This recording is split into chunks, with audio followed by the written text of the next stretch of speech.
At narito na ang mga magtatanghal para sa ating Tanghala ng Kapatiran ngayong gabi.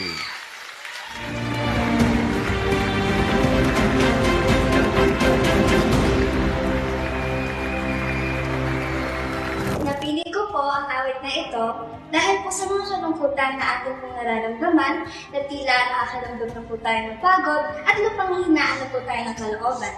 Ang awit po na ito ay nagpapaalala po sa atin na tayo po ay may pag-asa na pinanghahawakan dahil po sa pag-ibig at awa po ng Diyos na walang hanggan.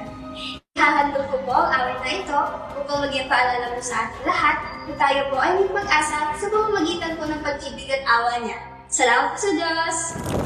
Para sa kanyang rendisyon ng awitin, may awa ang Diyos. Narito si Sister Amy Morales.